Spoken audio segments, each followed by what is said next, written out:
Hi, I'm back again, and here's part 3 installment of workplace mobbing. Part 3 is about stalking. Yes, the perpetrators and their supporters will stalk you in your work environment. How did it happen to me? Well, what happened was when the gossiping and the humiliation and the taunts were underway by the perpetrators and their size of supporters, they started to expand even further. So I moved away from the perpetrators and the supporters into another work area. And the perpetrators and supporters would actually come to the area where I was to case out the area and to see who I was speaking with. And then they premeditated on strategies of how to sabotage those professional relationships. So say if I was speaking to Mary and Kenneth, and Mary and Kenneth and myself were getting along fabulously. I'm doing my work, productive. Mary and Kenneth are doing their own thing, being productive. Soon as the perpetrators and their supporters come about and start to implement their deceptive and manipulative strategies and tactics, then the area becomes contaminated. Mary and Kenneth no longer wants to speak with me. Then you have other people, more people in the area that doesn't want to speak with me. And they join forces with the perpetrators and their supporters. So then I moved to another area of the office. Same thing occurred. They would watch to see again who I was speaking with, and like clockwork, within a matter of a week and a half, I had it down to giving it a week and a half, they had people in that area turning against me. So yet again, I'm in another area within the office, keeping productive, doing what I need to do.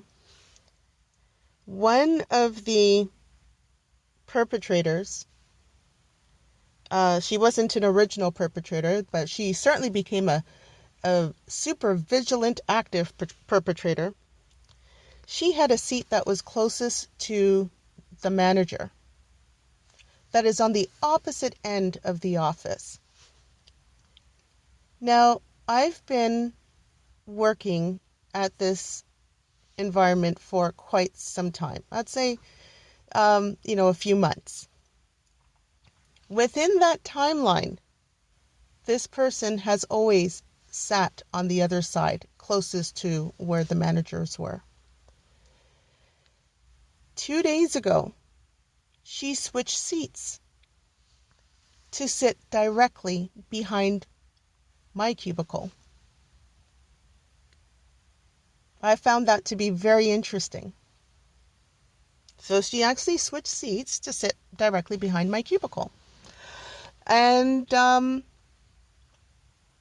what I would notice is she would come out of her cubicle to stop and stare. And I would look at her, and then I'd go back and do my work. Because I knew what she was doing. Like, again, further harassment. You have others that would come walk by your cubicle. They'll come walk by your cubicle to see what you're doing and to see where you are. The thing that I found that was really interesting with these perpetrators, you know what? I'm no longer going to say perpetrators and supporters. I'm just going to label them as all perpetrators because that's what they are. They're all complicit in this abuse. They're all perpetrators.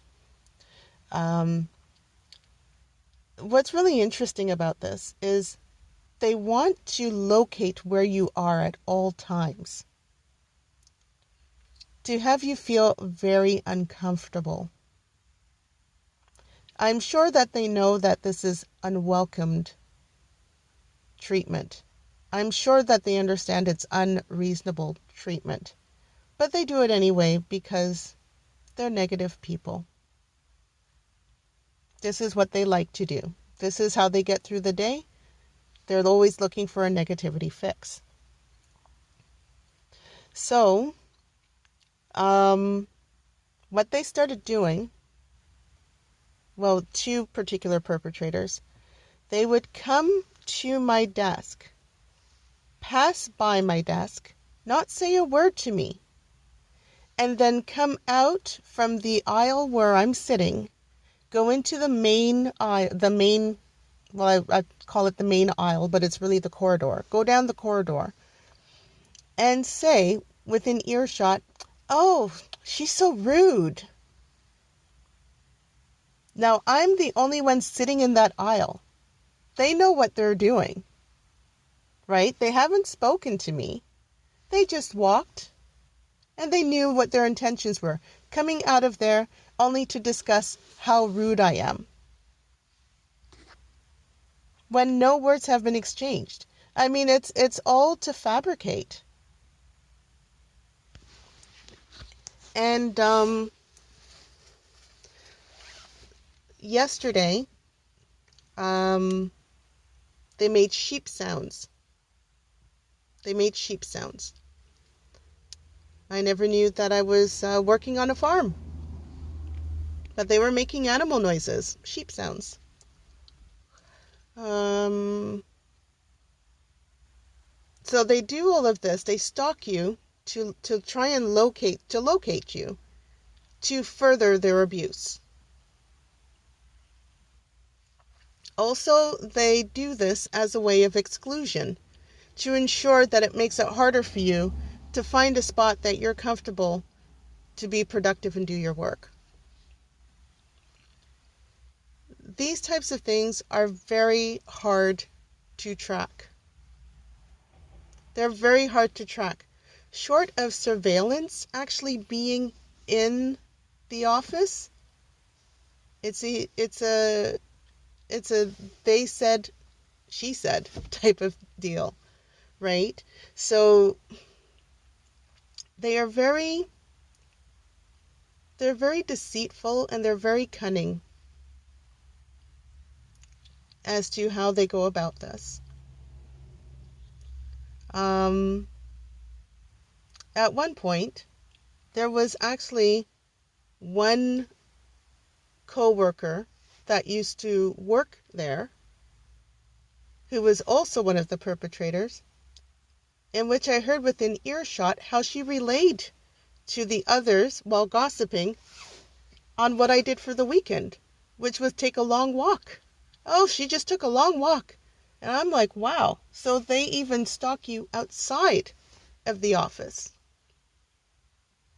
They're very obsessed of you. They're very fixated to a very unhealthy degree, obsessed with you. So it's really interesting because, you know, I'll hear people defend the perpetrators and say, "Oh, it's not as if they get up and think about, you know, how they're going to make your day miserable." No, that's exactly what they do. They are obsessed. It takes an obsessed person to stalk you. It takes an obsessed person to think of the variety of ways to make you uncomfortable and to constantly abuse you. That is a concern. But what does management do? They'll minimize it and say it's a personality conflict. No, it's not. Trust your intuition. What's happening to you is real. It's done to alter your perception of reality. And that's what I'm going to discuss in video 4. Perception of reality and how it's altered over time while your self-esteem is getting eroded. So stay tuned. Video 4 will be coming up soon.